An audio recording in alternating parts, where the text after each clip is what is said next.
Hi friends, இது PR walks and tax நம்ம YouTube channel. நம்ம சேனல்லேருந்து போடக்கூடிய எல்லா கதைகளும் நீங்கள் கேட்கணும் அப்படின்னா சப்ஸ்கிரைப் பண்ணிடுங்க. அப்போ தான் நம்ம சேனல்லேருந்து போடக்கூடிய எல்லா வீடியோஸினுடைய நோட்டிஃபிகேஷனும் ஃப்ரெஷ்ஷாக உங்களுக்கு ரீச் ஆகும். அதை ஓப்பன் பண்ணி அதில் இருக்கக்கூடிய சிறுகதைகள், நாவல்கள் எல்லாமே நீங்கள் கேட்கலாம். நல்ல நல்ல கதைகளாக நம்ம சேனல் மூலமாக கொடுத்துட்ருக்கோம். கண்டிப்பாக உங்களுக்கு பிடிக்கும். ஸோ அதனால் கேட்டுட்டு லைக் பண்ணுங்கள், ஷேர் பண்ணுங்கள். அந்த கதையை பற்றின உங்கள் கருத்தை கமெண்ட் பாக்ஸில் பதிவு பண்ணுங்கள். ஓகேவா? ஸோ இந்த வீடியோவில் கேட்கக்கூடிய கதை எழுத்தாளர் சரோஜா ராமமூர்த்தி அவர்கள் எழுதிய பனித்துளி அப்படிங்கிற குடும்ப நாவல். அதனுடைய பகுதிகள் தான் கேட்டுட்டு இருக்கோம். ஸோ இந்த வீடியோல அந்த நாவலுடைய அடுத்த பகுதி கேட்க போறோம். கேட்கலாமா? சரோஜா ராமமூர்த்தி அவர்கள் எழுதிய நூல்கள் எல்லாமே தமிழக அரசனால நாட்டுடைமை ஆக்கப்பட்டிருக்கு. அதனால பனித்துளி அப்படிங்கிற இந்த நாவலும் comes under creative common licence. பனித்துளி பகுதி 8 மற்றும் இறுதி பகுதி. அத்தியாயம் 13. வேற்றுமையின் எல்லை. நீலாவின் பிறந்த வீட்டாருடன் மனஸ்தாபம் ஏற்பட்ட பிறகு மீனாட்சி அம்மாளுக்கு பாதி கொட்டம் அடங்கிவிட்டது. யார் எங்கே அவளை பார்த்தாலும், உங்கள் பிள்ளை நாட்டு பெண்ணின் வளையல்களை நொறுக்கி விட்டாராமே என்று கேட்டார்கள். 1000 இருந்தாலும் சமயத்தில் விட்டு கொடுத்தது போல் நீங்களும் உங்கள் பெண்ணும் வரவே இல்லையே என்று வேறு கேட்டார்கள். செம்பகம் சங்கரனின் நிலையை கண்டு வருந்தினாள். அவனும் அவன் மனைவியும் சந்தோஷமாக இருப்பதை பார்த்து அவள் ஆறுதல் அடையலாம் என்று நினைத்திருந்தது போக எக்கச்சக்கமாக அல்லவா நேரிட்டிருக்கிறது. கொழுந்தன் கொஞ்ச காலம் போய் மாமியார் வீட்டில் இருக்கட்டுமே என்று கூட அவள் நினைத்தாள். மனைவியிடம் அன்போ ஆசையோ உடையவனாக இருந்தால் மாத கணக்கில் அவளை பாராமல் இருப்பானா? அதுவும் உள்ளூரிலேயே அவள் இருக்கும் போது அவளை பாராமல் எப்படி இருக்க முடிகிறது அவனால்? இவர்கள் கூட்டத்துக்கே மனைவியிடம் அபிமானம் இருக்காது போல் இருக்கிறது. வெளிநாட்டுக்கு சென்றவர் அடியோடு மனைவி, குழந்தை, பெற்றோர் என்பதை மறந்து போய் விட்டார். கொழுந்தன் என்னடாவென்றால் உள்ளூரிலேயே மனைவி இருப்பதை மறந்து உற்சாகமாக இருக்கிறாரே என்று வியந்தாள் சம்பகம். தினம் மாலையில் பானுவை வெளியே அழைத்து போவான் சங்கரன். அவளுக்கு விளையாட்டு சாமான்கள் வாங்கி கொடுத்து அழைத்து வருவான். கவலை இல்லாமல் திரியும் அந்த குழந்தையை பார்க்கும் போதெல்லாம் குழந்தை பருவம் எவ்வளவு நிஷ்கலங்கமானது என்று நினைத்து சந்தோஷிப்பான் சங்கரன். அவனுக்கும் குழந்தை பிறக்கப் போகிறது. அப்பா என்று ஆசையுடன் அது அழைக்கும். உரிமையுடன் அவனிடம் முரண்டு பிடிக்கும். வீடு முழுவதும் தவழ்ந்து விளையாடும். தத்தி தத்தி நடக்கும். அதற்கு நடை பழக்கி கொடுக்கும் போது அவனும் குழந்தையைப் போல் நடக்கலாம். நீலா என்ன குற்றம் செய்திருந்தாலும் குழந்தைக்காக அவளை மன்னித்து விடலாம் என்று கூட அவன் நினைத்தான். துன்பத்தை, கவலையை மறக்க இளம் குழந்தை வீட்டில் ஆடி ஓடி விளையாடப் போகிறது என்றெல்லாம் சங்கரன் பானுவிடம் பேசும் போதும் விளையாடும் போதும் எண்ணிக்கொண்டான். குழந்தை பிறந்து விட்டது என்று தெரிந்தால் எல்லாம் விழுந்து அடித்துக் கொண்டு ஓடுவான். ஏன், நான் கூடத்தான் போய் பார்ப்பேன். குழந்தை நம்முடையதானே, அதன் மேல் எனக்கு என்ன கோபம் இருக்க போகிறது என்று மீனாட்சி அம்மாளும் சொல்லிக் கொண்டிருந்தாள். நாட்டு பெண்ணை கண்டால் ஆகிறதில்லை சில பேருக்கு. பேரன் பேத்திகளை மாத்திரம் எடுத்து கொஞ்சுவார்கள். நல்ல அதிசயம் இது என்று சமையல்கார மாமி சம்பகத்திடம் கூறி சிரித்தாள். எல்லோரும் நீலாவுக்கு குழந்தை பிறந்தால் குடும்ப நிலை சீர்திருந்திவிடும் என்று எதிர்பார்த்தார்கள். ராமபத்ர ஐயரும் அப்படித்தான் நினைத்தார். அவர் சர்மாவை பார்க்கும் போதெல்லாம் எத்தனை கோபம் இருந்தாலும் புதிதாக பிறந்த குழந்தையை உதாசீனம் செய்யக்கூடாதப்பா. மீனாட்சியையாவது அவர்கள் வீட்டுக்கு அனுப்பி வையப்பா, பிறகு எல்லாம் தன்னால் சரியாகிவிடும் என்று சொல்லி வந்தார் சர்மாவிடம். நீலா பிரசவித்த செய்தி கடைசியாக அவர்களுக்கு எட்டியது. அதுவும் அரைகுறையாக வந்து யாரோ சொன்னார்கள். அவர்களும் விவரமாக எதுவும் கூறவில்லை. சங்கரன் மனம் சந்தோஷத்தால் தவித்தது. பிறந்திருப்பது ஆனா பெண்ணா? அது யாரை போல் இருக்கிறதோ? நீலாவை போல அழகாக இருக்கட்டும், ஆனால் குணத்துக்கு மட்டும் அவளை கொள்ள வேண்டாம் என்று எண்ணினான் சங்கரன். மாமனார் மாப்பிள்ளைக்கு நேரடியாக ஒன்றும் சொல்லி அனுப்பவில்லை. பெரியவராக இருக்கும் சர்மாவுக்கும் அவர் ஒன்றும் தெரிவிக்கவில்லை. யாராவது வருவார்கள் என்று வீட்டில் எல்லோரும் ஆவலுடன் காத்திருந்தார்கள். கௌரவத்தை விட்டு கொடுத்து கொண்டு முதலில் போகக்கூடாது என்று ருக்மணி தாயாருக்கு சொன்னாள். காரியாலயத்துக்கு சென்ற சங்கரனுக்கு இருப்பே கொள்ளவில்லை. ஆபீஸ் காகிதங்களை கட்டி ஒரு பக்கம் வைத்துவிட்டு மேஜை அருகில் பேசாமல் உட்கார்ந்திருந்தான். நண்பர் ஒருவர், என்னப்பா மனைவி பிரசவித்து விட்டாளா என்று வேறு கேட்டு வைத்து விட்டார். விஷயம் தெரிந்துதான் ஒருவேளை தன்னை கேட்கிறாரோ என்று சங்கரன் கூட நினை பிரசவித்து விட்டாள் என்று கூறினால் பெண்ணா பிள்ளையா, எனக்கு கல்கண்டு எங்கே, பூந்தி எங்கே என்று 4 பேரிடம் சொல்லி மானத்தை வாங்கி விடுவார். அவருக்கும் சண்டை மனஸ்தாபத்தை பற்றி ஏதோ கொஞ்சம் தெரியும். மாசம் ஆகவில்லை போல் இருக்கிறது சார் என்று ஏதோ சொல்லி வைத்தான். என்ன போய் ஒரே அடியை மறைக்கிறீர்? வளைகாப்பு நடந்து 3 மாதம் ஆகப் போகிறதே, கர்ப்பமா என்ன சார் என்றார் நண்பர். மத்தியான வேளைகளில் 4 பெண்கள் சேர்ந்து ஏதாவது பேசினால் வம்பு பேசுகிறீர்கள் என்கிறார்கள் இந்த புருஷர்கள். இவர்கள் ஆபீஸில் பேசிக் கொள்வது எந்த ரகத்தை சேர்ந்த பேச்சோ புரியவில்லை. வீட்டுக்கு வரக்கூடாது என்று தடை உத்தரவு போட்ட மாமனார் வீட்டை தேடி சங்கரன் போவதற்கு தயங்கினான். குழந்தையை பார்க்க வேண்டும் என்கிற ஆவல் அவனுடைய சுயமரியாதையையும் விட்டுக் கொடுக்க செய்துவிட்டது. மாலை 4 மணிக்கு முன்பே காரியாலயத்தில் தான் அவசரமாக எங்கோ போக வேண்டும் என்று கூறிவிட்டு நேராக நர்சிங் ஹோமுக்கு கிளம்பினான் சங்கரன். போகும் வழியில் நீலா தன்னிடம் எவ்வளவு அசட்டையாகவும் மரியாதை குறைவாகவும் நடந்து கொண்டாலும் அவைகளை பாராட்டாமல் கூடுமான வரையில் அவளுடன் சந்தோஷமாக பேசிவிட்டு குழந்தையை பார்த்து வருவது என்று தீர்மானித்துக் கொண்டான் சங்கரன். நர்சிங் ஹோமுக்குள் அவன் நுழையும் போதே அவனை பார்த்து கசமுசவென்று நர்சுகள் பேசிக்கொண்டு அவனுக்கு வழிவிட்டனர். நேராக நீலா படுத்திருந்த அறைக்குள் சென்றான். கட்டிலுக்கு அருகில் இருந்த தொட்டில் காலியாக இருந்தது. நீலா அயர்ந்து தூங்கிக் கொண்டிருந்தாள். ஒருவேளை பால் புகட்டுவதற்காக தாதி குழந்தையை வெளியெடுத்து போயிருப்பாளோ? கட்டிலுக்கு அருகில் இருந்த நாற்காலியில் உட்கார்ந்து நீலாவையே உற்று பார்த்து கொண்டிருந்தான் சங்கரன். வெளுத்து போய் களையிழந்து மிகவும் இளைத்து போய் இருந்தாள் அவள். தலைச்சல் பிரசவத்துக்கே இவ்வளவு பலவீனம் ஏற்படுமா என்று தோன்றியது அவனுக்கு. சிறிது நேரம் கழித்து நீலா விழித்துக் கொண்டாள். எதிரில் கணவன் உட்கார்ந்திருப்பதை பார்த்து ஆவலோ பதட்டமோ அடையாமல் மௌனமாகவே இருந்தாள். இன்று சங்கரனே முதலில் பேசினான். உடம்புக்கு ஒண்ணுமில்லையே நீலா? ஆமாம், எனக்கேன் சொல்லி அனுப்பவில்லை என்று சுவாதீனமாக கேட்டான். நீங்கள் வருவீர்கள் என்று யாரும் எதிர்பார்க்கவில்லை, அதனால் தான் சொல்லி அனுப்பவில்லை என்றாள் நீலா. சங்கரனுக்கு அவள் கூறும் வார்த்தைகளின் அர்த்தம் சரியாக விளங்கவில்லை. சங்கரனின் கோபம் தணிந்து அவர்கள் வீட்டுக்கு வருவான் என்று அவர்கள் யாரும் எதிர்பார்க்கவில்லையா, அல்லது சங்கரனின் வரவையே அவர்கள் யாரும் எதிர்பார்க்கவில்லையா? சங்கரன் அதை பற்றி கவனிக்காமல் சொல்லி அனுப்பாவிட்டால் போகிறது, குழந்தை எங்கே, நான் பார்க்க வேண்டும் என்றுதான் ஓடி வந்திருக்கிறேன் நீலா என்று கேட்டான். நீலாவின் கண்கள் ஆஸ்பத்திரி கட்டடத்தின் மேல் கூரையை பார்த்தன. வருத்தம் கலந்த பார்வையுடன் அவனை பார்த்து, குழந்தை இறந்தே பிறந்தது, நான் கூட அதை பார்க்கவில்லை என்றாள் வருத்தத்துடன் அவள். சங்கரனின் மனம் ஒரு வினாடி திக்கென்று அடித்துக் கொண்டது. கர்ப்பிணியாக இருக்கும் பெண்களுக்கு மன அமைதியும் சந்தோஷமும் எவ்வளவு முக்கியமானது. நீலா சதா அவனுடன் சண்டையிட்டு தனக்கும் அவனுக்கும் சுகமில்லாமல் செய்து கொண்டாள் அல்லவா? குழந்தை திடமாக இருந்ததாமா, இல்லை அதுவும் இல்லையா என்று கொஞ்சம் வெறுப்புடன் கேட்டான் அவளை. குழந்தை நன்றாகத்தான் இருந்ததாம். எனக்கு மாசமான பிறகு இரத்த அழுத்த வியாதி வந்துவிட்டது, அதனால்தான் அது ஜீவித்திருக்கவில்லை என்று அப்பா சொன்னார். டாக்டர் ஆனதால் அவர் அவ்விதம் அபிப்பிராயப்பட்டார் போலும். அம்மாவுக்கு தெரிந்தால் அவள் நீலா பேரில் குற்றம் சொல்லுவாள். மொத்தத்தில் குழந்தை போய்விட்டது. தாம்பத்திய வாழ்க்கை இனியாவது நன்றாக இருக்கும் என்று சங்கரன் நினைத்திருந்தது வியர்த்தமாக போயிற்று. சங்கரன் யோசித்தபடி உட்கார்ந்திருந்தான். காலையில் ஆபீஸில் நண்பர் கல்கண்டும் பூந்தியும் அவனுக்கு குழந்தை பிறந்திருப்பதற்காக கேட்டார். குழந்தையை பார்த்துவிட்டு வீட்டுக்கு போகும்போது கடை தெருவில் அவைகளை வாங்கி போக வேண்டும் என்று சங்கரன் நினைத்துக் கொண்டு நர்சிங் ஹோமுக்கு வந்தான். ஆனால் எதிர்பார்த்ததற்கு மாறாக வேறு செய்தியுடன் நீலா அவனை வரவேற்றாள். சலித்த மனதுடன், சரி நான் போய் வருகிறேன் நீலா, உடம்பை கவனித்துக்கொள், பழைய விஷயங்களை மறந்துவிட்டு உடம்பை தேற்றிக் கொண்டு சீக்கிரம் நம் வீட்டுக்கே வந்துவிடு என்று கூறிவிட்டு புறப்பட்டான் சங்கரன். அவன் வீட்டை அடைந்த போது நன்றாக இருட்டிவிட்டது. வீட்டில் எல்லோரும் வெளியே போயிருந்தார்கள். செம்பகம் ரேடியோவை திருப்பி வைத்து கூடத்தில் உட்கார்ந்திருந்தாள்.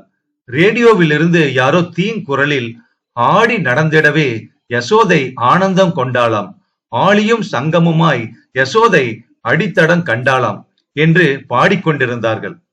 அங்கே பாட்டிற்கேற்ப பானு நடனம் ஆடிக்கொண்டிருந்தாள். தான் பெற்ற குழந்தையை கண்டு ஆனந்தப்படுவதே மகா பாக்கியமாக எவ்வளவோ பேர் நினைக்கின்றனர். நம் பெற்றோர்கள் பகவானையே குழந்தையாக நினைத்து ஆடியும் பாடியும் மகிழ்ந்தார்கள். பக்திக்கும் அவர்கள் குழந்தை தூண்டுகோலாக அமைந்திருந்தது. செம்பகமும் 1000 கவலைகளை மறந்து பானு ஆடுவதை பார்த்து மகிழ்ந்து கொண்டிருந்தாள். கொழுந்தன் வீட்டுக்குள் வந்ததும் செம்பகம் ஆவலுடன் அவனை பார்த்து, நீலா பிரசவித்து விட்டாலாமே, நீங்களாவது போய் பார்த்து வருகிறது தானே என்று கேட்டாள். பார்த்துவிட்டுதான் நான் வருகிறேன். குழந்தை இறந்தே பிறந்ததாம்.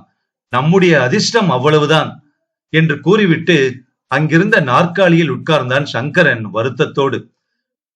ஷம்பகத்திற்கு சங்கரனின் ஜாதகத்தை நீலாவின் தகப்பனாரிடம் கொடுத்த அன்று சுவாமி அறையில் படம் விழுந்து உடைந்ததும், பிறகு வளைகாப்பு தினம் நீலாவின் கை வளையல்கள் நொறுங்கி உடைந்ததும் படலம் படலமாக நினைவுக்கு வந்தன. இதெல்லாம் நடந்து 3 மாதங்களுக்கு பிறகும் நீலா புக்ககம் வரவில்லை. அவளாகவே வரட்டும் என்று சங்கரன் பேசாமல் இருந்து விட்டான். அவர்கள் சொல்லி அனுப்புவதற்கு முன்பே விழுந்தடித்துக் கொண்டு ஓடினானே, அவனே போய் அவளை அழைத்தும் வருவான் என்று மீனாட்சி நிஷ்டூரமாக சொல்லிக் கொண்டிருந்தாள். எது எப்படியோ போகட்டும், இனிமேலாவது ஒற்றுமையாக இருங்களப்பா, நீதான் போய் அவளை அழைத்து வாயேன் என்று சர்மா பிள்ளையிடம் சொன்னார். நீங்கள் வருவீர்கள் என்று யாரும் எதிர்பார்க்கவில்லை என்று நீலா கூறிய வார்த்தைகள் அவன் மனதை அறுத்து கொண்டிருந்தன. அவர்கள் சொல்லி அனுப்பாமலேயே அவன் அன்று குழந்தையை பார்க்க வேண்டும் என்கிற ஆசையால் போயிருந்தான். மறுபடியும் அவன் அந்த வீட்டிற்கு சென்றால் அங்கு எந்த விதமான வரவேற்பு கிடைக்குமோ என்று பயந்தான் சங்கரன். எப்போது தாண்டா நீலாவை அழைத்து வரப் போகிறாய்? நீ வருவாய் என்றுதான் அவள் காத்து கொண்டிருக்கிறாளாம் என்று ருக்மணி கேலி செய்தாள் சங்கரனை. இதிலே என்ன தவறு என்று நினைத்து செம்பகம் அவர் போய் அழைத்து வரட்டுமே என்று சொன்னாள். தவறும் ஒன்றுமில்லைதான், அவள் பிற்பாடு தலைமேல் ஏறுவாளே, அவ்வளவு கர்வம் பிடித்தவளாயிற்றே அவள் என்று மீனாட்சி கோபித்துக் கொண்டாள். ஊரிலும் நண்பர்கள் அவனை பற்றியும் அவன் மனைவியை பற்றியும் பலவிதமாக பேசிக் கொண்டனர். வீட்டுக்கு அழைத்து வந்த பிறகு பிறந்த வீட்டுக்கே போகக்கூடாது என்று கண்டித்து வையுங்கள் சார், நெருங்கிய நண்பர் ஒருவர் கூறினார். சங்கரன் வீட்டு மனஸ்தாபத்தை பற்றி நண்பர்கள் அவன் எதிரிலேயே தைரியமாக பேசும் அளவுக்கு மனஸ்தாபம் முற்றி போயிருந்தது. 4 பேருக்காவது மனைவியை அழைத்து வந்தாக வேண்டும் போல, இல்லாவிட்டால் ஊர் சிரிக்கும். இதற்கிடையில் அவன் தாயார் ஒரு தினம் அவன் காரியாலயத்துக்கு கிளம்பும் போது, ஏண்டா சங்கரா, உன்னோட மனைவி டாக்டருக்கு படிக்கிறாளமேடா, காலேஜில போய் சேர்ந்துட்டாளாம், சமையல்கார மாமி பார்த்ததா சொன்னா என்றாள். படிக்கட்டுமேமா, அதனால தவறு ஒண்ணும் இல்லையே, அங்கிருந்து படிக்கிறத இங்க வந்து படிக்கட்டும் என்று தாயாருக்கு பதில் கூறினான் சங்கரன். அன்றைக்கே நீலாவின் வீட்டுக்கு அழையா விருந்தாளியாக போனான் சங்கரன். வீட்டில் அவள் தகப்பனார் இல்லை, தாயார் மட்டும் இருந்தாள். ஒரு மாதிரியாக தலையை அசைத்துவிட்டு அந்த அம்மாள் மாடிக்கு போனாள். சிறிது நேரத்திற்கெல்லாம் நீலா மாடிப்படிகளில் நிதானமாக இறங்கி வந்து அவன் எதிரில் இருந்த சோஃபாவில் உட்கார்ந்து கொண்டாள். இருவரும் சிறிது நேரம் தலையை குனிந்த வண்ணம் பூமியை பார்த்து கொண்டிருந்தார்கள். சிறிது நேரம் கழித்து நீலா அவனை பார்த்து, உங்களோடு கொஞ்சம் பேச வேண்டும், வெளியே போய்விட்டு வரலாமா என்று கேட்டாள். சங்கரன் சரி என்று தலையை அசைத்துவிட்டு எழுந்திருந்து வெளியே போய் அவளுடன் காரில் ஏறிக்கொண்டான். அவர்களின் கார் நகரத்தின் சந்தடியான இடங்களை கடந்து அழகிய நீண்ட ரஸ்தாவில் வளைந்து வளைந்து போய்க் கொண்டிருந்தது. நீலா வெகு நேரம் வரையில் ஸ்டீரிங் வீலை விட்டு தன் பார்வையை பக்கத்தில் அமர்ந்திருந்த சங்கரன் பக்கம் திருப்பவில்லை. அவன் அவள் அருகில் நெருங்கி உட்கார்ந்ததால் அவள் உடம்பை கூசிக்கொண்டாள். கடைசியாக அடர்ந்து பசுமையாக வளர்ந்திருந்த மாந்தோப்பு ஒன்றின் அருகில் நீலா காரை நிறுத்திவிட்டு இறங்கி நடக்க ஆரம்பித்தாள். சங்கரனுக்கு இதெல்லாம் புதுமையாகவும் ஆச்சரியமாகவும் இருந்தன. அவளுடைய நீண்ட மௌனம் அவன் மனதில் அச்சத்தை எழுப்பியது. ஒரு விதமாக தைரியத்தை வரவழைத்துக் கொண்டு, இதெல்லாம் என்ன நீலா, இவ்வளவு பெரிய வீட்டில் நாம் தனித்து பேசுவதற்கு இடமில்லையா என்ன? இவ்வளவு தூரம் என்னை கூட்டி வருவானேன் என்று கேட்டான். நீலா விழிகளை உயர்த்தி அவனை வறண்ட ஒரு பார்வை பார்த்தாள். பிறகு, என்னை உங்கள் வீட்டுக்கு அழைப்பதற்காகத்தானே நீங்கள் இன்று வந்திருக்கிறீர்கள் என்று கேட்டாள் அமைதியாக. ஆமாம், நீயாகவே வருவாய் என்று எதிர்பார்த்தேன், வரவில்லை. நாம் தான் வந்து அழைத்து போவோமே என்று கூப்பிட வந்தேன் என்றான் சங்கரன். நான் உங்களுடன் வர முடியாது என்று அழுத்தமாக கூறிவிட்டு அவன் முகத்தையே உற்று பார்த்தாள் நீலா. நான் உன் வீட்டில் வந்து இருக்க வேண்டும் என்பது உன்னுடைய அபிப்பிராயமா என்று திருப்பி கேட்டான் சங்கரன். அப்படி நான் சொல்லவில்லையே. மன வாழ்க்கை எனக்கு பிடிக்கவில்லை. நான் சுதந்திரமாக இருக்க ஆசைப்படுகிறேன். கல்யாணம் செய்து கொள்ள வேண்டும் என்று ஆசை ஏற்படும் முன்பே நம்முடைய கல்யாணம் நடந்துவிட்டது. இருவருடைய மனமும் ஒத்து போகவில்லை. ஒருவேளை பிறந்த குழந்தை உயிரோடு இருந்திருந்தால் நம்முடைய பிணைப்பு பலப்பட்டிருக்கலாம். இன்னொரு தடவை நான் அதை பரீட்சை செய்து பார்க்க விரும்பவில்லை.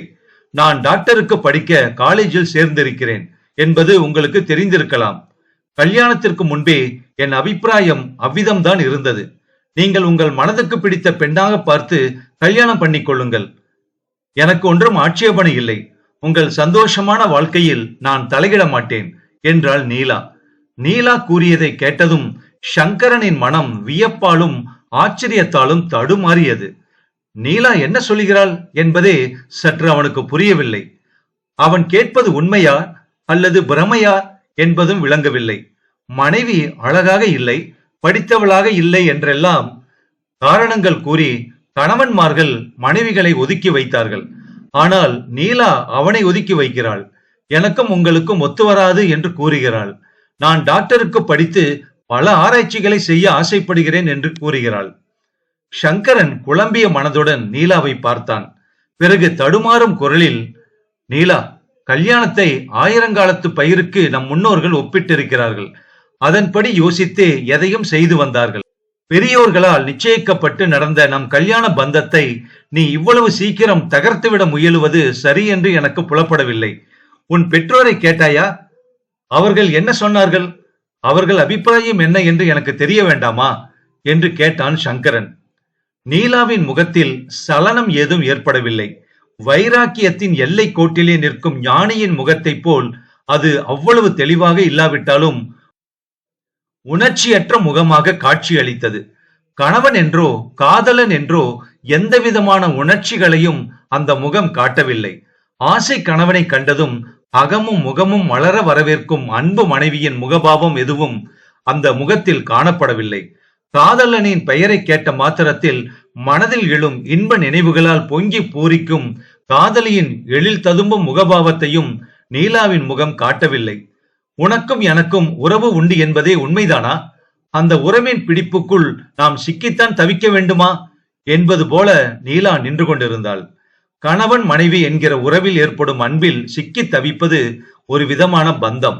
அந்த அன்பு இருவருக்கும் பூரணமாக அமைந்துவிட்டால் பிறகு எத்தனையோ சண்டைகள், சச்சரவுகள், பிளவுகள் எல்லாம் சரிபட்டு போய்விடும். பூரணமான அந்த மன ஒற்றுமை நீலா சங்கரன் வாழ்க்கையில் ஏற்படவில்லை. அந்த காலத்தில் கூட இம்மாதிரி தவிப்புகளும் சிக்கல்களும் நிறைய ஏற்பட்டிருக்கின்றன. ஆனால் மனதை திறந்து மனைவி வெளியே சொல்ல அஞ்சினாள். அவளை வெளியே தைரியமாக பேசவிட அன்றைய சமூக நிலையும் இடம் கொடுக்கவில்லை. மௌனமாக நின்று கொண்டிருந்த நீலா, நான் இந்த முடிவுக்கு இன்று நேற்று வரவில்லை. வளைகாப்பு அன்று என் கையில் இருந்த வளையல்கள் உடைந்தவுடன் என் மனமும் சேர்ந்தே உடைந்து போயிற்று. அதன் பிறகு பல நாட்கள் என் மனதிலே போராட்டங்கள் நடந்தன. பிறகுதான் என் தீர்மானத்தை அம்மாவிடமும் அப்பாவிடமும் கூறினேன். படித்து பட்டம் பெற்று மேல்நாடுகளுக்கு சென்று பல ஆராய்ச்சிகள் செய்ய வேண்டும் என்று நான் எவ்வளவோ ஆசையுடன் இருந்தேன். குடும்ப வாழ்க்கையில் பற்றுக்குறைவான எனக்கு அவர்கள் கல்யாணம் செய்து வைத்ததே தவறு. அதை அப்பா ஒப்புக்கொண்டார் என்று கூறினாள் நீலா. சூரிய அஸ்தமனம் ஆவதற்கு முன்பே அந்த தோப்புக்குள் இருட்டிவிட்டது. கிரீச் கிரீச் என்று கத்திக்கொண்டு நாலாவித பட்சிகள் சிறகை அடித்து பறந்து வந்து மரங்களில் அடைந்தன. அடிவானத்தில் பூர்ணச்சந்திரன் மெல்ல மெல்ல மேலே எழும்பிக் கொண்டிருந்தான். இருட்டி இருந்த தோப்புக்குள் சிறிது நேரத்திற்கெல்லாம் சந்திர வெளிச்சம் பரவியது. அப்பொழுதும் இருவரும் ஒன்றும் பேசவில்லை. நீலா கை விரல்களால் நிலத்தில் கோடுகள் கிழித்துக் கொண்டிருந்தாள். சங்கரன் கீழே உதிர்ந்து கிடந்த மாவிளையை கிள்ளி போட்டுக் கொண்டிருந்தான். சந்திரனும் இவ்வதிசய தம்பதியை பார்த்து கொண்டே வானத்தின் மேலே மேலே எழும்பி வந்து கொண்டிருந்தான். சரி, நேரமாகிறது என்று கைகளை உதறிக்கொண்டு எழுந்தாள் நீலா. நானும் வருகிறேன் என்று கூறிவிட்டு எழுந்தான் சங்கரன். இப்பொழுது அவன் அவளுடைய காரில் சுவாதீனமாக உட்கார்ந்து செல்லவில்லை. அந்த வழியாக நகரத்துக்கு போகும் பஸ்ஸில் ஏறி வீட்டை அடைந்தான் சங்கரன். அவன் வீட்டை அடைந்த போது இரவு 9 மணிக்கு மேல் ஆகிவிட்டது. எதிர்பாராத மன அதிர்ச்சியால் சங்கரன் யாருடனும் பேச பிடிக்காமல் சித்தப்பா என்று அழைக்கும் பானுவையும் லட்சியம் செய்யாமல் மாடி அறைக்குள் சென்று கட்டிலில் பொத்தென்று சாய்ந்து வானத்தையும் சந்திரனையும் வெறித்து பார்த்து கொண்டிருந்தான். அவனையும் அறியாமல் நித்தரையில் ஆழ்ந்தபோது அவன் கண் முன்பு இன்பலோகம் ஒன்று உதயமாயிற்று. அதில் அன்பே உருவான காமு புன்னகை முகத்துடன் அவனை எதிர்கொண்டு அழைத்தாள். அடியோடு என்னை மறக்க பார்க்கிறீர்களே என்று கேலி புன்னகையுடன் அவன் எதிரில் அசைந்தாடும் பொற்கொடி என நின்று கேட்பது போல் இருந்தது அவனுக்கு. நீலா சங்கரனிடம் கூறியதெல்லாம் உண்மை. 10 தினங்களுக்கு முன்பு ஒரு நாள் பகல் வைத்திய கல்லூரியிலிருந்து நீலா வீட்டுக்கு வந்ததும் நேராக மாடிக்கு சென்று உடை மாற்றிக் கொண்டாள். சமையல்காரன் கொண்டு வந்து வைத்த சிற்றுண்டியையும் குளிர்ந்த பானத்தையும் அருந்திவிட்டு அங்கிருந்த சோஃபாவில் சாய்ந்து அன்று கல்லூரியில் நடந்த பாடங்களை படித்துக் கொண்டிருந்தாள். சில காலமாகவே அவள் மனம் கடந்த 2 வருஷங்களில் இழந்திருந்த நிம்மதியை அடைந்திருந்தது. காலையில் எழுந்ததும் சிறிது நேரம் படிப்பு, பிறகு குளித்து ஆடை அணிந்து சாப்பிட்டு விட்டு கல்லூரிக்கு போவது, அதன் பிறகு அங்கு நண்பர்களுடன் உற்சாகமாக பொழுதை கழிப்பது, மாலை வீட்டுக்கு வந்ததும் சிறிது ஓய்வு எடுத்துக்கொண்டு மறுபடியும் பாடங்களை படிப்பது என்று அவளுடைய வாழ்க்கை ஒரு ஒழுங்கான முறையில் நடைபெற்று வந்தது. இந்த சுதந்திரமான வாழ்க்கையே அவள் மனதை பெரிதும் கவர்ந்திருந்தது. கையில் இருந்த புஸ்தகத்தை மேஜை மீது வைத்துவிட்டு அவள் கீழே இறங்கி வந்தபோது கூடத்தில் அவள் பெற்றோர் உட்கார்ந்திருந்தனர். ஏதோ ஒரு முக்கியமான விஷயத்தை பற்றி அவர்கள் பேசி களைத்து போயிருக்கிறார்கள் என்பதை அவர்களுடைய முகபாவமே காட்டியது. அம்மாவின் பக்கத்தில் வந்து உட்கார்ந்தாள் நீலா. பிறகு அவளுடைய மடியில் தன் முகத்தை புதைத்துக் கொண்டாள். அந்த அம்மாளின் கண்களில் இருந்து கண்ணீர் பெருகி வழிந்தது. நீலா தன் தாய் துக்கத்தை அடக்க முடியாமல் விசும்புவதை கேட்டு நிமிர்ந்து பார்த்து, ஏம்மா அழற என்று கேட்டாள். அந்த அம்மாளின் மனதில் அவளுடைய பால்ய காலத்து நினைவுகள் எழுந்தன. நீலாவுக்கு முன்பு 4 ஆண் குழந்தைகள் அவளுக்கு பிறந்து இறந்து போயின. ஒவ்வொன்றும் தங்க விக்கிரகம் மாதிரி இருந்தது. பெட்டி பெட்டியாக விதவிதமான உடுப்புகளாக வாங்கி வைத்திருந்தாள். ஒவ்வொரு மகனும் படித்து பட்டம் பெற்று ஒவ்வொரு துறையில் பிரகாசிப்பான் என்று கனவு கண்டாள். முதல் குழந்தை தவறி போனதும் சில காலமே அந்த வருத்தம் இருந்தது. 2வது குழந்தை 3 வயது வரை வளர்ந்து போய்விட்டது. 3வது குழந்தை கார் விபத்தில் சிக்கி மாண்டு போனது. 4வது பிள்ளையும் ஏதோ நோயினால் போய்விடவே அந்த தாய் உள்ளம் பூர்ண ஆயுளை படைத்த ஒரு குழந்தைக்காக ஏங்கி தவித்தது. பிறகுதான் நீலா பிறந்தாள். நீலா வளர்க்கப்பட்ட சூழ்நிலையே வேறு. பிறந்த 5-6 வயது வரையில் அவளை ஆனா பெண்ணா என்று யாருமே கண்டுபிடிக்க முடியாது. தலையை கிராப்பு வெட்டி நிஜாரும் சட்டையும் போட்டு பார்த்து மகிழ்ந்தாள் தாய். அவள் பெரியவளாகி படிப்பில் தீவிரமான ஆசையை வெளியிட்ட போது அவளுடைய மனம் ஆனந்தத்தில் ஆழ்ந்து விட்டது. குழந்தை அழைச்சுக்கிட்டு நாம 2 பேருமே அயல் நாடுகளுக்கு போய் வரலாங்க என்று அவள் தன் கணவனிடம் கூறினாள். வைத்திய சாஸ்திரத்தில் பிரத்யேகமான முறையில் அவள் பயிற்சி பெற அவளை அமெரிக்காவுக்கு அனுப்புவதாக பெற்றோர் தீர்மானித்து வைத்திருந்தார்கள். வீட்டில் அவளை பற்றி பேசும் போதெல்லாம் அவளுடைய கல்வியை பற்றியே பேசினார்கள். சமையல் அறையை வைத்துக் கொள்ள வேண்டிய முறை எப்படி, கல்யாணமானால் கணவனுடன் சுக துக்கங்களில் வாழ்க்கையை எப்படி பகிர்ந்து கொள்வது, தாயாகி மக்களை பெற்று வளர்க்கும் போது ஏற்படும் கடமைகள் ஒன்றையும் நீலா கவனித்தவள் இல்லை. அவளுக்கு பிறகு அந்த வீட்டில் குழந்தையே இல்லையே. 18 வயது ஆன பிறகு கூட அவளே ஒரு குழந்தை போலத்தானே இருந்து வந்தாள். திடீரென்று டாக்டர் மகாதேவன் தன் பெண்ணுக்கு கல்யாணத்தை நிச்சயம் செய்து முடித்தும் வைத்தார். இம்மாதிரி சூழ்நிலையில் வளர்ந்த பெண்ணுக்கு குடும்ப வாழ்க்கைக்கு எப்படி திரும்புவது என்பதே அந்த அம்மாளின் துக்கத்திற்கு காரணமாக இருந்தது. கண்களை புடவை தலைப்பால் துடைத்துக் கொண்டே, ஒண்ணுமில்லம்மா, நீ மறுபடியும் புக்ககம் போக வேண்டாமா? உன்னுடைய புருஷன் வந்து கூப்பிட்டால் என்ன சொல்ல போற? அப்பாவும் பொண்ணுமாக ஏதோ தீர்மானம் பண்ணிக்கிட்டு பேசாம இருக்கீங்களே, நீ வேற காலேஜில் சேர்ந்துட்டியே என்று கேட்டாள் தாய். நீலா தன் அகன்ற கண்களால் தாயை ஏறிட்டு பார்த்தாள். பிறகு நிதானமும் உறுதியும் தொனிக்கும் குரலில், அம்மா, எனக்கு விவரம் தெரிஞ்ச நாளாக ஒரு ஆண் குழந்தைய போல என்னை வளர்த்தது நீதானே. நீலா, வடக்கண்ணா என்று என்னை அன்புடன் அழைத்ததும் நீதானே. நான் பெரிய டாக்டராகி பெரிய மேதையாகவும் ஆக வேண்டும் என்று நீயும் அப்பாவும் ஓயாமல் பேசி வந்தீர்களே. என் மனதிற்குள் நீங்கள் இட்ட வித்து நன்றாக ஊன்றி முளைக்கும் போது என்னை பல கட்டுப்பாடுகளுக்கிடையில் வாழச் சொன்னால் அந்த வாழ்க்கை எனக்கு ஒத்து வரவில்லையே அம்மா. அன்பில்லாத கணவன் அல்லது என்னை புரிந்து கொள்ளாத கணவன், பழைய வழக்கங்களில் ஊறிப்போன மாமியார், குடும்ப வாழ்க்கையில் இருக்கும் அநேக கட்டுப்பாடுகள், இவையெல்லாம் என்னுடைய மனசுக்கு ஒத்துக்கொள்ளவில்லை. காதல் என்ற அளவில் கதைகளிலும் காவியங்களிலும் தான் இருக்கிறது என்று சொல்ல தோன்றுகிறது. அம்மா, நான் உன்னுடைய மகனாகவே இருக்கிறேனே, திடீரென்று என்னை மாற்றிவிட முயலாதே என்றாள் நீலா. நீலாவின் தாய் பல குழப்பங்களுக்கிடையே சிக்கி தவித்தாள். பெண்ணை இப்படி வளர்த்தது தன் தவறு என்பதை ஓயாமல் மனதுக்குள் சொல்லிக் கொண்டாள். குடும்ப சூழ்நிலையிலே ஒவ்வொரு பெண்ணும் தாயிடமிருந்து அறிய வேண்டிய பாடங்கள் ஒன்றையும் தான் நீலாவுக்கு போதிக்காமல் விட்ட தவறை உணர்ந்தாள். சுட்ட மண்ணை போல் ஒட்டாமல் போன அவளுடைய மன வாழ்க்கையை பார்த்து குழந்தை வளர்ப்பில் தாயினுடைய பங்கு எவ்வளவு முக்கியமானது என்பதை நினைத்து வியந்தாள் அவள். டாக்டர் மகாதேவனுடைய மனம் அவருடைய மனைவியின் மனதை விட இன்னும் முதிர்ச்சியை அடைந்திருந்தது. மனைவியை ஒதுக்கி வேறு கல்யாணமே செய்து கொண்டு நம் நாட்டில் வாழ ஆண்களுக்கு மட்டும் உரிமை உண்டு. பெண் ஏதோ அவசியமான சில காரணங்களால் கணவனிடமிருந்து விலகி வாழக்கூடாதா என்று நினைத்தார் அவர். நீலா சங்கரனிடமிருந்து விலகி வாழ விரும்புகிறாள் என்பதை அறிந்து கொண்டு அதை அனுசரித்தே அவளை காலேஜில் சேர்த்து விட்டார் அவர். அத்தியாயம் 14. எதிர்பாராத சம்பவங்கள். அன்று மாசி நோன்பு. ஒரு காலம் கணவனை விட்டு பிரியாமல் இருக்க வேண்டும் என்பதற்காக பெண்கள் அன்னை கௌரியை வணங்கி பூஜிக்கும் தினம். அதிகாலையில் எழுந்து செம்பகம் நோன்புக்காக ஏற்பாடுகள் செய்து கொண்டிருந்தாள். பளபளவென்று பொழுது விடியும் வேளையில் வீட்டில் இருப்பவர்கள் பூஜை செய்து மங்களகரமான மஞ்சள் சரட்டை கழுத்தில் கட்டி கொண்டார்கள். செம்பகத்தின் மனதிலே தேவியை வணங்கும் போது ஒருவித தாபம் ஏற்பட்டது. கணவனை பிரிந்து வாடுவது எத்தனை துயரமான விஷயம்! அந்த பிரிவு சகிக்க முடியாததாக இருந்தால் நோன்புகள் விரதங்கள் செய்து தேவியின் அருளை யாசித்து பெற முயற்சி செய்கிறோம். அவள் கணவன் உயிருடன் அவளை பிரிந்து போய் எத்தனை வருஷங்கள் ஆயின.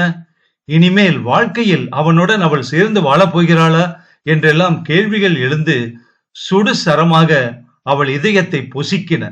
இலையிலே வைத்திருந்த பலகாரங்களை கூட சாப்பிடாமல் உட்கார்ந்திருந்த செம்பகத்தை தேடி ஷர்மா சமையல் அறைக்கு வந்தார்.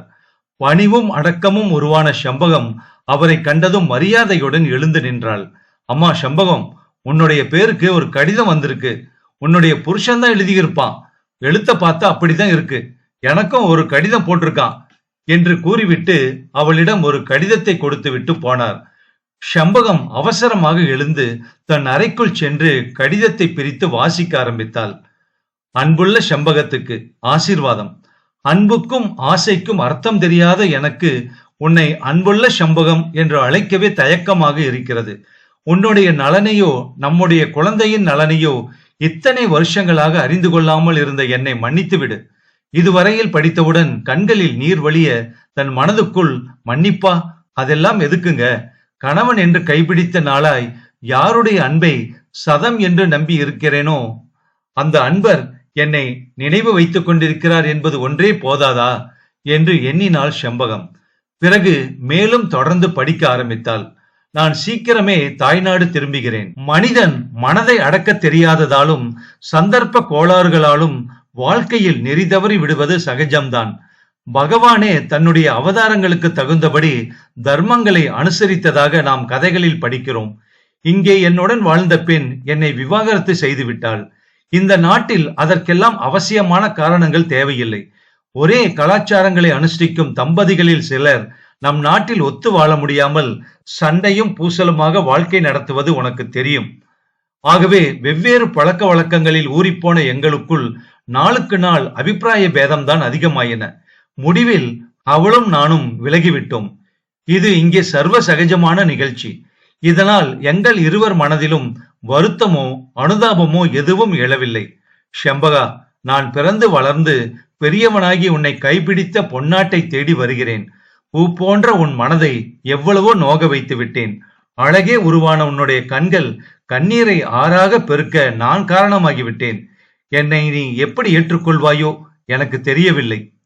செம்பகம் அப்படியே பிரமை பிடித்தவள் போல் அந்த கடிதத்தை கையில் வைத்துக் கொண்டு உட்கார்ந்திருந்தாள். பிறகு அதை ஆவலுடன் மார்பில் அணைத்துக் கொண்டாள். கண்களில் ஒற்றிக் கொண்டாள்.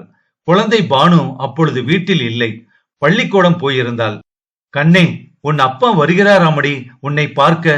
உனக்கு வெள்ளைக்கார பொம்மையெல்லாம் வாங்கி வருவார். வைத்துக் கொண்டு நீ விளையாடலாம் என்று தனக்குத்தானே சொல்லிக் கொண்டாள் செம்பகம். உவகை நிறைந்த மனதுடன் சமையல் அறைக்குள் சென்று சமையல்கார அம்மாவிடம், மாமி, என் கஷ்டம்லாம் விடிஞ்சு விட்டது மாமி, அவரு வர்றாராம் என்று கூறினாள். சமையல்கார மாமி கையில் பிடித்த கரண்டியுடன் அப்படியே ஸ்தம்பித்து நின்றாள். அப்படியே செம்பகம், அந்த கற்பகாம்பிக கண் திறந்துட்டாளடி என்றாள் அவள். அந்த சந்தோஷ செய்தியை செம்பகம் வேறு யாரிடத்திலும் தெரிவிக்கவில்லை. கணவன் வருகிறான் என்ற பூரிப்பில் எழுந்த அந்த இன்பத்தை அவளே அனுபவித்தாள். அதை வேறு ஒருவருடன் பகிர்ந்து கொள்ள அவள் மனம் இடம் கொடுக்கவில்லை. கணவனை வருஷக்கணக்கில் பிரிந்திருந்த பிறகு ஒன்று சேரும் தம்பதிகளுக்குத்தான் அந்த இன்பத்தை பற்றி புரியும். ஷர்மாவின் வீட்டில் சில மாதங்களாகவே எதிர்பாராத சம்பவங்கள் நடைபெற்று வருகின்றன. எவ்வளவோ ஆசையுடன் சீரும் சிறப்புமாக பணக்கார இடத்தில் பிள்ளைக்கு கல்யாணம் பண்ணி வைத்தாள் மீனாட்சி அம்மாள். அவர்களின் வாழ்க்கை பிளவுபட்டு போனதையும் பார்த்தாள் அவள். அன்பும் ஆசையும் பணத்தால் விலை கொடுத்து வாங்க முடியாது என்பதையும் அவள் தெரிந்து கொண்டுதான் இருக்க வேண்டும். தகப்பனாரிடம் சங்கரன் நீலாவுக்கும் தனக்கும் நடந்த பேச்சை பற்றி கூறிய போது அவ்வளவு வயதானவராக இருந்தாலும் அவருக்கே அது திகைப்பு உண்டாக்கியது. அப்பொழுதே நான் சொன்னேன், உன் அம்மா தான் கேட்கவில்லை, நமக்கு மிஞ்சிய சம்பந்தம் செய்யக்கூடாது என்றும் கூறினேன். ஆனால் அவள்தான் கேட்கவில்லையே என்று தம் மனைவி எதிரிலேயே அவளை பழித்தார் சர்மா. நான் என்னத்தெங்கே கண்ட, நீங்க தான் வேண்டாம்னு உறுதியா என்ன தடுத்திருக்கலாமே என்று பதிலுக்கு அவரை பழித்தாள் மீனாட்சி. நன்றாக இருக்கிறதோ இல்லையோ இந்த அதிசயம், புருஷனுடன் வாழ முடியாது என்று சொல்லிவிட்டாலுமே, அதுவும் அதன் கர்வமும் என்று சமையல்கார மாமி வெறுமனை நொடிக்கு 100 தடவை சொல்லிக் கொண்டிருந்தாள் செம்பகத்திடம். தற்கால அணுகுண்டு உலகத்தில் நடக்கும் அதிசயங்களை எல்லாம் அந்த அம்மாள் அறிந்திருந்தால் இதை போய் ஒரு பிரமாதமான அதிசயம் என்று சொல்லி இருக்க மாட்டாள். அவள் வேண்டாம் என்று சொன்னால் நீ சரியென்று சொல்லிவிடுவாயாடா? பெரிய மனுஷால் என்றால் எப்படி வேண்டுமானாலும் இருக்கலாமா என்று ருக்மணி ஆத்திரத்துடன் கேட்டாள் சங்கரனை பார்த்து. என்னதான் வேறு கல்யாணம் பண்ணிக்கன்னு சொல்லிட்டாளே என்று கூறி சங்கரன் கேலியாக நகைத்தான். போகிறது, அவ்வளவாவது பெரிய மனசு பண்ணினாளே என்று மீனாட்சி முகத்தை கோணி அழகு காட்டுவது போல வைத்துக் கொண்டாள். சங்கரனுக்கு நீலா அவனிடம் கூறிய வார்த்தைகள் சில காலம் வரையில் மனதை மிகவும் வருத்தி கொண்டிருந்தன. பொன்மணியிலிருந்து திரும்பியதும் உறுதியுடன் தாயின் எதிர்ப்பை சமாளித்து தாமுவையே கல்யாணம் பண்ணி கொண்டிருந்தால் தன் வாழ்க்கை வேறு விதமாக அமைந்திருக்குமே. அன்பு நிறைந்த மனைவியோடு ஆனந்தமாக இருந்திருக்கலாமே. இப்போது ஊரில் எல்லோரும் பேசி சிரிக்கும்படி ஆகிவிட்டதல்லவா? கஷ்டமோ சுகமோ ஒரு எல்லையை மீறி போகும்போது மனம் ஒருவித வைராக்கிய நிலையை அடைந்து விடுகிறதல்லவா? சங்கரனின் மனதிலும் வைராக்கியம் நிறைந்திருந்தது. 4 பேர் பேசி சிரிக்கும்படியாக அவன் வாழ்க்கை மாறிவிட்ட பிறகு அவன் நெஞ்சில் ஒருவித துணிவும் உறுதியும் ஏற்பட்டன. இவ்வளவுக்கும் காரணம் அந்த நீலாதானே. புருஷனின் மான அவமானத்தில் பங்கு பெற இஷ்டமில்லாத சுயநலம் பிடித்த ஒரு பெண்ணுடன் தன் வாழ்க்கை அமைவதை விட அவளை விட்டு பிரிந்ததே மேல் என்று சங்கரன் தீர்மானித்தான். நாளடைவில் சங்கரனின் மனம் நீலாவின் வார்த்தைகளை மறக்க ஆரம்பித்தது. இவ்விதமே 1 வருஷம் ஆயிற்று. காமு தன்னுடைய ட்ரெய்னிங் முடிந்து ஒரு பள்ளியில் ஆசிரியையாக வேலை பார்த்து வந்தாள். சங்கரன் காரியாலயத்துக்கு போகும்போது அவளை பல முறைகள் வழியில் சந்தித்திருக்கிறான். பட்டிக்காட்டு பெண்ணாக இருந்த காமு சில வருஷங்களில் அடியோடு மாறிப்போய் படித்த பண்பாடுள்ள யுவதியாக இருப்பது அவனுக்கு மிகுந்த மகிழ்ச்சியை கொடுத்தது. வழியில் எங்காவது பார்த்தால், சௌக்கியம்தானே காமு, வேலையெல்லாம் எப்படி இருக்கிறது என்று கேட்பான் சங்கரன். சௌக்கியம்தான். வேலையா? கஷ்டமாக ஒன்றுமில்லை. குழந்தைகளுக்கு பாடம் சொல்லிக் கொடுத்து அவர்களுடன் பழகுவதில் ஒருவித இன்பம் ஏற்படுகிறது என்று பதில் கூறிவிட்டு காமு சென்று விடுவாள். புன்சிரிப்புடன் அவள் பேசுவதும் அவனை கண்டதும் கைகளை கூப்பி நமஸ்காரம் என்று சொல்லுவதுமே ஒரு தனி அழகாக இருந்தது. அப்படி இருக்கையில் ஷர்மாவின் வீட்டில் அவரும் அவர் மனைவி மீனாட்சி அம்மாளும் நீலா கூறியதை அப்படியே நம்பவில்லை. என்னவோ கோபத்தினாலும் அவசரத்தினாலும் அந்த பெண் அப்படி பேசி இருக்கிறது, தானாக இங்கே வந்து சேரும் என்று மீனாட்சி அம்மாள் சொல்லிக் கொண்டிருந்தாள். அவள் வேண்டாம் என்று சொன்னால் நாம் விட்டுவிட முடியுமா? அவள் அப்பாவும் அம்மாவும் பேசாமல் இருந்து விடுவார்களா என்று ஷர்மாவை கேட்டாள் அந்த அம்மாள். அதெல்லாம் உன்னுடைய காலம். நான் உன்னை வேண்டாம் என்று சொல்லி இருந்தால் உங்கள் பிறந்தகத்து ஊர் பூராவும் திரண்டு எனக்கு புத்திமதி கூற வந்திருப்பார்கள். நீயும் கதவு மூலையில் கண்ணை கசக்கி கொண்டு நின்று கொண்டிருந்திருப்பாய். இப்பொழுது நடப்பது ஜனநாயக யுகம், திரேதா யுகம், துவாபர யுகம் மாதிரி. ஜனநாயக யுகத்தில் நம் காலத்து பேச்சுகள் எல்லாம் செல்லாது. புருஷனுக்கு மனைவியை வேண்டாம் என்று தகுந்த காரணங்களுடன் சொல்லவும், மனைவி புருஷனை வேண்டாம் என்று ஒதுக்கவும் சட்டமே வந்துவிட்டது என்றார் சர்மா. அந்த சட்டம் நம் வீட்டிலேதான் முதலில் வந்து நுழைய வேண்டுமா? எனக்கு ஒன்றுமே புரியவில்லைங்க. வெளியில் போக கூட எனக்கு தயக்கமாக இருக்கு. ஆனால் நம் சம்பந்திகள் மட்டும் காரில் ஊரை ஒரு நாளைக்கு 3 சுற்றுகள் சுற்றுகிறார்கள். புருஷனுடன் ஒத்துக்கொள்ளவில்லை, படிக்கிறாள். இதில் என்ன தவறு? என்று அந்த டாக்டர் வேறு 4 பேரிடம் சொல்லுகிறாராம். ஐயோ பெருமையே என்றாள் மீனாட்சி. இப்பொழுது நீ என்னை படிக்க விடாமல் தொணதொணவென்று பேச வந்து விட்டாயே. இந்த தொந்தரவு அளவுக்கு மீறி போனால் நானும் உன்னை விலக்கித்தான் வைக்க வேண்டும். விஷயம் என்னவென்று சொல் என்று அழுத்துக்கொண்டே கேட்டார் சர்மா. எதற்கும் நீங்கள் சம்பந்திக்கு ஒரு கடிதம் எழுதி கேட்டுவிடுங்கள், பிறகு என்ன செய்வது என்று யோசிக்கலாம் என்று கூறினாள் மீனாட்சி அம்மாள். ஷர்மாவுக்கு மனைவி கூறுவதில் நியாயம் இருப்பதாக தோன்றவே அன்றே டாக்டர் மகாதேவனுக்கு ஒரு கடிதம் எழுதினார். சங்கரன் கூறியவைகளை எழுதி நாட்டு பெண்ணின் படிப்புக்கு தாம் ஒன்றும் ஆட்சேபனை செய்யவில்லை என்றும் எழுதினார். பரஸ்பரம் குடும்பங்களின் நலனையும் இது பாதிக்கிறது என்றும் தெரிவித்தார். ஆனால் சம்பந்தியிடமிருந்து அதற்கு ஒன்றும் பதில் வரவில்லை. சங்கரனுக்கோ நீங்கள் வேறு கல்யாணம் பண்ணிக் கொள்ளுங்கள், உங்கள் சந்தோஷ வாழ்க்கையில் நான் தலையிட மாட்டேன் என்று நீலா கூறிய சொற்கள் மணி அடிப்பது போல் அடிக்கடி அவனுடைய செவிகளில் ஒலித்தன. தான் வேறு கல்யாணம் பண்ணிக்கொண்டால் என்ன, அதுவும் காமுவையே கல்யாணம் பண்ணிக்கொண்டால் தான் என்ன என்று நினைத்தான் சங்கரன். இவ்வாறு நினைக்கும் போதெல்லாம் அவன் மனம் என்றுமில்லாத சந்தோஷத்தால் நிரம்பியது. ஆனால் காமு அவனை மணப்பதற்கு சம்மதிப்பாளா? ராமபத்ர ஐயர் நியாயத்துக்கு கட்டுப்பட்டவராயிற்றே, அவர் இந்த விவாகத்துக்கு சம்மதிப்பாரா? சங்கரனுக்கு ஒன்றுமே விளங்கவில்லை. காமுவின் அபிப்பிராயத்தை யார் தெரிந்து கொண்டு வந்து சொல்லுவார்கள்?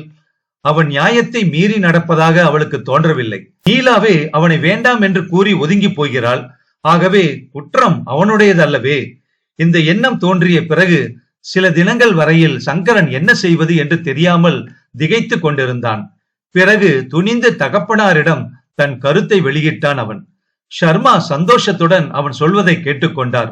உனக்கு சம்மதமானால் எனக்கும் திருப்திதான் சங்கரா. பணத்துக்காக ஆசைப்பட்டு செய்து கொண்ட கல்யாணம் தான் இவ்வளவு லட்சணமாக இருக்கிறது. ராமபத்ரனை போய் நீயே கேட்டுப்பார், காமுவையும் நேரில் கேட்டுவிடு. அவர்கள் சம்மதித்தால் ஒருவருக்கும் தெரியாமல் ஏதோ கோயிலில் போய் கல்யாணத்தை பண்ணிக்கொண்டு மனைவியை அழைத்து வந்து சேர் என்றார் ஷர்மா பிள்ளையிடம். காமுவும் அவள் தகப்பனாரும் சரி என்று கூற வேண்டுமே என்று தெய்வங்களை எல்லாம் பிரார்த்தித்துக் கொண்டான் சங்கரன். அடுத்த நாள் அதிகாலையில் காரியாலயத்திற்கு விடுமுறை எழுதிவிட்டு ராமபத்ர ஐயரை பார்ப்பதற்கு கிளம்பினான் சங்கரன். அவன் தெருவுக்கு வரும்போது தந்தி சேவகன் ஒருவன் சங்கரனிடம் தந்தி ஒன்றை கொடுத்துவிட்டு சென்றான். சர்மாவின் பெயருக்குத்தான் தந்தி வந்திருந்தது. யாரிடமிருந்து வந்திருக்கும் என்கிற கலக்கத்துடன் தந்தியை பிரித்து வாசித்த சங்கரன் சந்தோஷ மிகுதியால் பேச முடியாமல் தவித்தான். சற்று நிதானித்து பிரித்த தந்தியை எடுத்துக்கொண்டு பின்கட்டில் வேலையாக இருந்த செம்பகத்தை தேடிச் சென்று, மன்னி, உங்களுக்கு அதிர்ஷ்ட காலம் ஆரம்பமாகிவிட்டது. சூரியனை கண்ட பனித்துளி போல் உங்களுக்கும் விடிவு காலம் ஆரம்பமாகி இருக்கிறது. பம்பாயிலிருந்து அண்ணா தாய்நாடு திரும்பிவிட்டதை தெரிவித்திருக்கிறார். கூடிய சீக்கிரம் இங்கே வருகிறாராம் அண்ணி என்று சங்கரன் நாக்குளர கூறி முடித்தான். செம்பகம் சிலை போல் வாயடைத்து நின்றாள். அசோகவனத்தில் துயருடன் வாடிய லோக மாதாவிடம் அனுமன் ராமனை பற்றிய செய்தியை அறிவித்த போது அந்த ராம தூதனை மனதார வாழ்த்தினாளாம் சீதாதேவி. அதுபோல சங்கரனை எப்படி எந்த விதமாக வாழ்த்துவது என்பது புரியாமல் திகைத்து நின்றாள் செம்பகம். பலமுறை சுவாமி படத்தருகில் விழுந்து வணங்கினாள். ஆனந்த மிகுதியால் அவள் கண்களில் நீர் பெருகி வழிவதை பார்த்து சங்கரன் தான் ஒன்றும் இந்த சமயத்தில் பேசக்கூடாது என்று தீர்மானித்து சந்தோஷம் பூராவையும் செம்பகமே அனுபவிக்கட்டும் என்று நினைத்து அங்கிருந்து போய்விட்டான். ஷர்மா திருப்பி திருப்பி தந்தியை வாசித்தார். அடியே, உன்னோட பெரிய பிள்ளை வர்றானா, தெரியுமா செய்தி என்று மனைவியை இறைந்து கூப்பிட்டு பிறகு இருவருமாக அந்த சந்தோஷ செய்தியை அனுபவித்தார்கள். சங்கரன் காமுவின் வீட்டிற்கு காரில் போய்கொண்டிருந்தாலும் அவன் மனம் அதைவிட வேகமாக அவ்விடத்தை நோக்கி சென்றது. எதிர்பாராத விதமாக, அதுவும் காலை வேளையில் சங்கரன் திடுமென்று வந்தது காமுவுக்கும் அவள் தகப்பனாருக்கும் ஆச்சரியமாக இருந்தது. உட்காரு சங்கரா, ரொம்ப நாட்களாக உன்னை காணவே இல்லையே என்று விசாரித்தார் ராமபத்ர ஐயர். வீட்டில ஏகப்பட்ட மாறுதல்கள் நடந்துவிட்டது மாமா என்றான் சங்கரன். ராமபத்ர ஐயருக்கு தூக்கி வாரி போட்டது.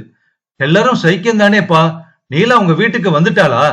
குழந்தை போயிட்டானமே, என்னவோ எதுக்கும் கொடுத்து வைக்க வேண்டுமப்பா என்று குடும்ப விஷயங்களை எல்லாம் விசாரித்தார். சங்கரன் ஆவலுடன் சமையலறை பக்கமே பார்த்து கொண்டிருந்தான். அவனுக்கு அவர் பேசும் பேச்சுக்கள் ஒன்றும் சுவாரஸ்யப்படவில்லை. இதற்குள் காமு ஏதோ வேலையாக கூடத்துக்கு வந்தவள் சங்கரனை பார்த்து, ஏதேது அத்தி பூத்தது போல் வந்து விட்டீர்கள், ரொம்ப நாட்கள் ஆகிற்றே வந்து என்று கேட்டால் குறும்பாக சிரித்துக் கொண்டு.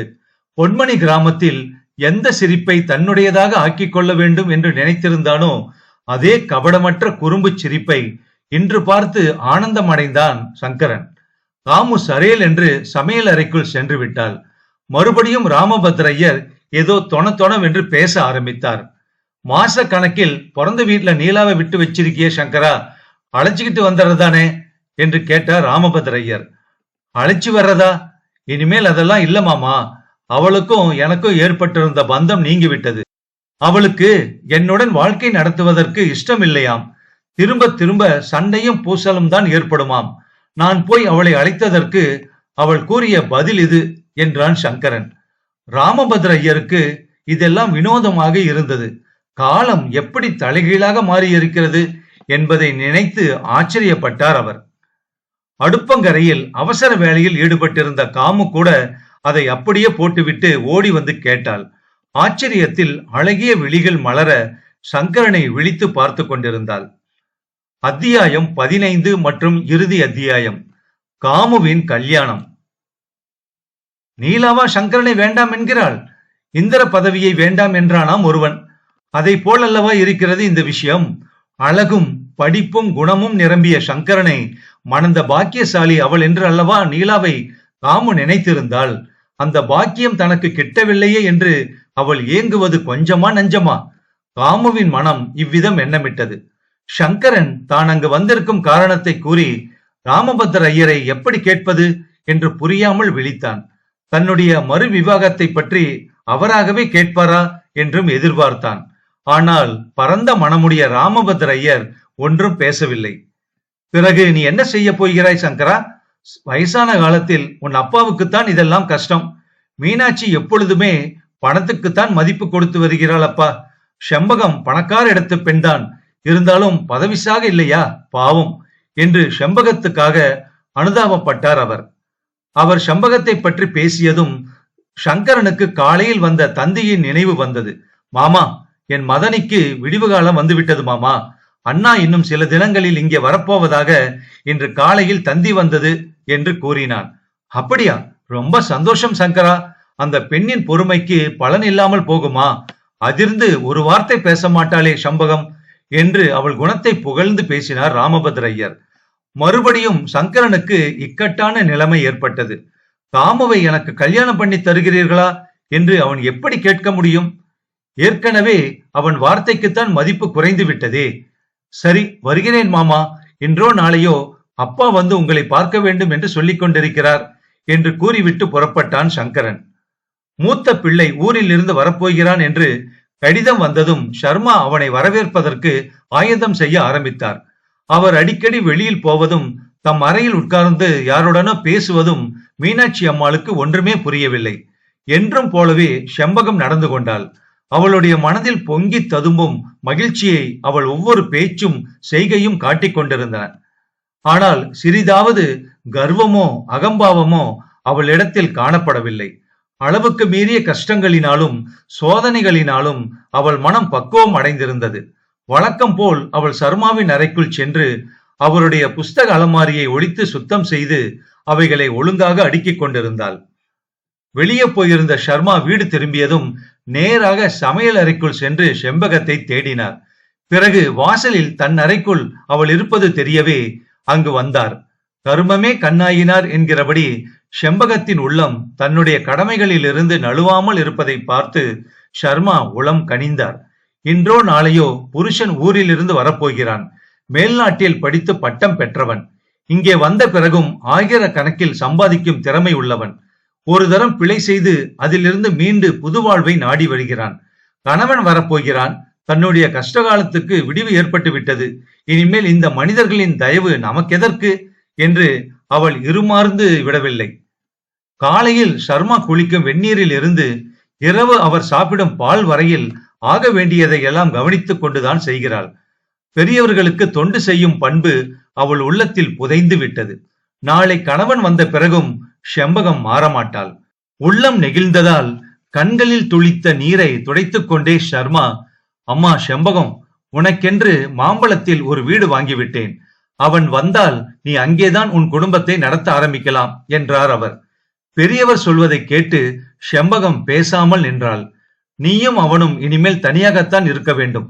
உனக்கு அவன், அவனுக்கு நீ, இடையில் நாங்கள் எல்லாம் அவசியமில்லை. விருந்தாளிகளைப் போல வருவோம் போவோம். நீயும் அவனும் ஒருவரை ஒருவர் புரிந்து கொண்டு வாழ்க்கை நடத்தத்தான் இந்த ஏற்பாடு.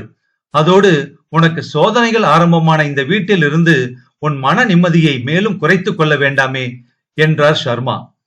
செம்பகம் தன்னுடைய அபிப்பிராயத்தை கூறும் முன் மீனாட்சி அம்மாள் அங்கு வந்தாள். செம்பகத்தை கவனித்துவிட்டு சர்மாவை பார்த்து, மாம்பழத்தில் வீடு வாங்கி இருக்கிறீர்களாமே என்று கேட்டாள். ஆமாம், விலை படிந்து வாங்கிய பிறகு உங்களிடமெல்லாம் சொல்லலாம் என்றுதான் இருந்தேன். நாளை மத்தியானம் அவன் வருகிறான். அதற்கு அடுத்த நாள் செம்பகமும் அவனும் அங்கே தனி குடித்தனம் ஆரம்பிக்கட்டும் என்றார் சர்மா உறுதியாக. மீனாட்சி அம்மாளின் சுபாவமான கோபம் அப்போது தலையெடுத்தது. வீடுதான் வாங்கியாகிவிட்டது, வந்ததும் வராததுமாக இருக்கும் போதே தனி குடித்தனத்துக்கும் ஏற்பாடு பண்ணிவிட்டீர்களா? நான் அவனை பார்த்து எத்தனை வருஷங்கள் ஆயின.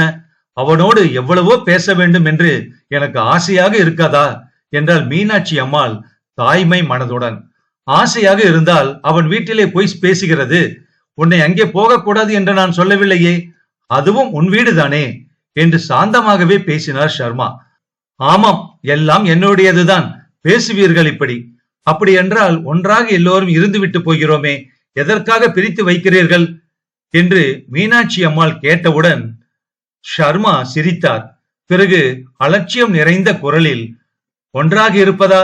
இத்தனை வருஷங்கள் நம்முடன் ஒன்றாக இருந்தது போதுமே. இனிமேல் அவள் அவளுடைய வீட்டிலேயே இருக்கட்டும். உனக்கு பெரிய பிள்ளையிடம் போய் இருக்க ஆசையாக இருந்தால் அங்கே போய் இரு. சங்கரனிடம் இருப்பதானாலும் இங்கேயே இருக்கலாம். ஒற்றுமையும் ஐக்கியமும் இருக்கும் வரையில்தான் கூட்டு குடும்பம் நடத்த முடியும். அது இல்லை என்று ஏற்பட்ட பிறகு மனஸ்தாபங்களை வளர்த்து கொண்டாவது ஒன்றாகத்தான் இருக்க வேண்டும் என்பது கட்டாயம் அல்ல என்றார் சர்மா. தாய்க்கு பின்னால் வந்து நின்று கொண்டு இதுவரையில் இவர்கள் பேச்சை கேட்டுக்கொண்டிருந்த ருக்மணி, அப்பாவுக்கு எப்பொழுதுமே அண்ணா பேரிலே ஆசை அதிகம். அதுவும் அவன் சீமைக்கெல்லாம் போய் படித்துவிட்டு வருகிறான் என்றால் அவரை பிடிக்க முடியுமா இனிமேல் என்றாள். சர்மா மகளை கேலியாக பார்த்தார். என்னை நீங்கள் எல்லோரும் புரிந்து கொண்டது இவ்வளவுதான். எனக்கு எல்லோருமே ஒன்றுதான். நாளைக்கு உன் புருஷன் ரங்கூனை விட்டு இங்கே வருகிறான் என்றால் உனக்கும் ஒரு வீடு வாங்கி வைத்து விடுவேன். அப்பொழுது உன் அம்மா பாடுதான் திண்டாட்டமாக முடியும். பெரிய பிள்ளையிடம் இருப்பதா, சங்கரனிடம் இருப்பதா, அல்லது உன் வீட்டுக்கு வருவதா என்று புரியாமல் திணறி போவாள் என்றார் சர்மா. திணறவும் வேண்டாம், திண்டாடவும் வேண்டாம். யார் வேண்டுமானாலும் எங்கேயாவது போகட்டும். நான் சிவனே என்று உங்களோடு இங்கேயே இருந்துவிட்டு போகிறேன். வயதான காலத்தில் நாம் இருவரும் ஒருவரை விட்டு ஒருவர் தனியாக இருப்பானேன் என்று கூறி மீனாட்சி அம்மாள் அங்கே நடந்து வந்த வாக்குவாதத்தை முடித்து வைத்தாள். அடுத்த நாள் செம்பகத்தின் கணவன் ஊரில் இருந்து வந்தான். அவனும் அவன் மனைவியும் குழந்தையும் தனி குடித்தனம் போகும் முன் மீனாட்சி அம்மாள் வீட்டுக்கு வேண்டிய பண்டங்களை எடுத்து வைத்தாள். போனதும் போகாததுமாக நீ ஒன்றுக்கும் கடைக்கு அலைய வேண்டாம். ஒரு மாதத்திற்கு மேல் காணும்படி சமையல் பண்டங்கள் அந்த கூடையில் வைத்திருக்கிறேன் என்றாள். சங்கரா, அண்ணா வீட்டிற்கு 2 மூட்டை அரிசி அனுப்ப வேண்டும். வண்டி பார்த்து கொண்டு வந்தாயானால் தேவலை. இன்றைக்கு தேவையான சாப்பாட்டை கேரியரில் கொண்டு போங்கள். நாளைக்கு வெள்ளிக்கிழமை காலையில் அடுப்பு மூட்டலாம். நீங்கள் ஒரு பாயசம் வைத்துவிடு செம்பகம் என்றாள் மீனாட்சி அம்மாள். தாயாரையும் தகப்பனாரையும் நமஸ்கரித்து நின்ற செம்பகத்தையும் பிள்ளையையும் பார்த்து கண் கலங்கினாள் மீனாட்சி அம்மாள். என்னவோ அப்பா, இனிமேலாவது நீ குடியும் குடித்தனமுமாக இருக்க வேண்டும். போயிட்டு வாப்பா. செம்பகம், அவனை பார்த்துக்கோமா என்றாள்.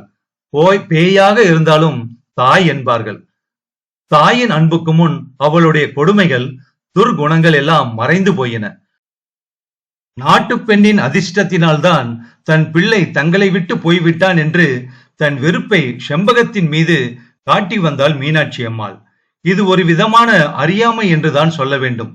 இப்பொழுது அவளுக்கு நாட்டு பெண்ணின் அதிர்ஷ்டத்தில் அபாரமான நம்பிக்கை விழுந்து விட்டது. மறுபடியும் பொன்மணி கிராமத்து பெருமாள் கோவிலுக்கு முன்பு நாம் சந்திக்கிறோம். இப்போது சங்கரனும் காமவும் அங்கு சந்தித்து மனம் செய்து கொள்ளும் போது நாமும் சந்திக்க வேண்டியது அவசியம் அல்லவா? சங்கராந்தி கழித்து 6-7 தினங்களே ஆகியிருந்தபடியால் கிராமத்தின் சுற்றுப்புறங்களையும் வயல்வெளிகளையும் வீடுகளையும் பனிப்படலம் லேசாக மறைத்துக் கொண்டிருந்தது. மூலஸ்தானத்தில் திருத்துழாய் மார்பும் அதில் பிரியாமல் வாசம் செய்யும் ஸ்ரீ மகாலட்சுமியுடனும் எம்பெருமான் வீற்றிருந்து சேவை தந்தார். சத்தியத்தை நிலைநிறுத்தவும் அன்பை வளர்க்கவும் பகவான் யாருக்கும் எந்த சமயத்திலும் துணை புரிகிறான். ராமபத்திரையர் எளிய வாழ்க்கை நடத்தினாலும் உண்மை தவறாதவர், அன்பில் சிறிதும் குறைவில்லாதவர். அவர் பங்கில் பகவான் இராமல் இருப்பானா? கல்யாண மண்டபத்தில் பொன்மணி கிராமத்து ஜனங்களில் சில பேர் கூடி தம்பதியை ஆசீர்வதிக்க வந்திருந்தார்கள். 2 தினங்களுக்கு முன்பு சர்மா தன் நண்பரை கண்டு பிள்ளையின் கருத்தை வெளியிட்டார். காதும் வைத்த மாதிரி கோவிலில் கல்யாணத்தை முடித்துக் கொண்டு வந்தால் போதும் என்று ராமபத்ர ஐயரிடம் தெரிவித்தார் சர்மா.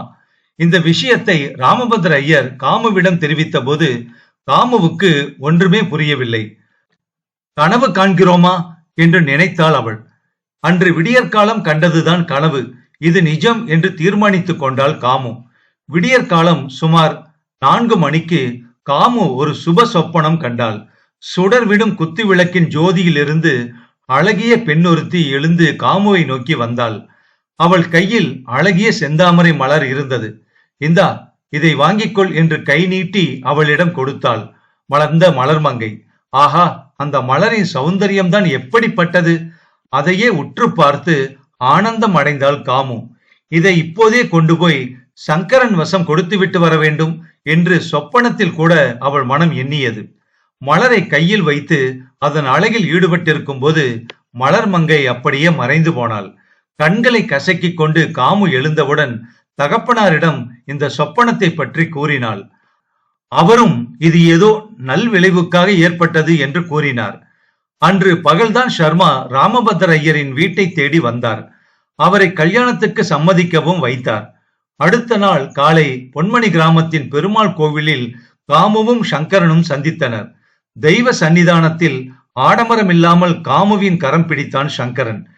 நிறைந்த உள்ளத்தோடும் ஆசையோடும் ராமபத்ரையர் அச்சதை தூவி தம்மை நமஸ்கரித்த தம்பதியை ஆசீர்வதித்தார். விஷாலாட்சி இருந்தால் அவள் எவ்வளவு பூரித்து போவாள் என்று சிறிது நேரம் மனைவியையும் நினைத்து வருந்தினார் அவர். ராமபத்ரா, குழந்தைக்கு கல்யாணம் ஆகிறதுக்கு நாட்கள் ஆனாலும் நல்ல இடமா கிடைச்சிருச்சு போ என்று குடும்ப நண்பர் சுப்பாமணி தம் சந்தோஷத்தை அறிவித்தார்.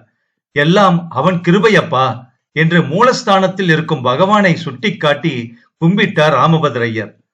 கல்யாணம் முடிந்தவுடன் ராமபத்ரையரையும் தன்னுடன் பட்டணத்திற்கே வந்துவிட வேண்டும் என்று அழைத்தான் சங்கரன்.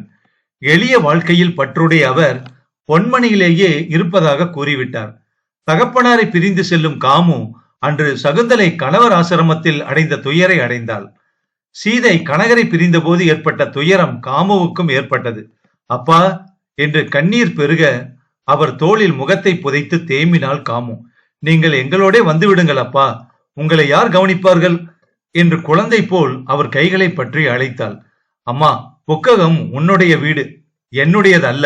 சரீரத்தில் தெம்பு இருக்கிற வரையில் நான் இங்கே இருக்கிறேன். முடியாமல் போனால் பிறகு வருகிறேன். நீ புத்திசாலியாக நடந்து கொண்டு பிறந்த வீட்டுக்கும் உன்னுடைய புக்ககத்து வீட்டுக்கும் பெருமையை கொண்டு வா காமு என்று ஆசீர்வதித்தார் அவர். காரில் தன் பக்கத்தில் உட்கார்ந்து யோசனையில் ஆழ்ந்திருந்த காமுவின் அழகிய வாடிய முகத்தை ஒரு கையால் பிடித்து தன் முகத்துக்கு நேராக திருப்பினான் சங்கரன். அகன்ற அவள் கண்களில் நீர் திரண்டு நிற்பதை பார்த்ததும் அவன் மனதை கசக்கி பிழிவது போல் இருந்தது. நீலா அழும்போது அவ்வித உணர்ச்சி அவனுக்கு ஏற்பட்டதே இல்லை. இது அதிசயம்தானே.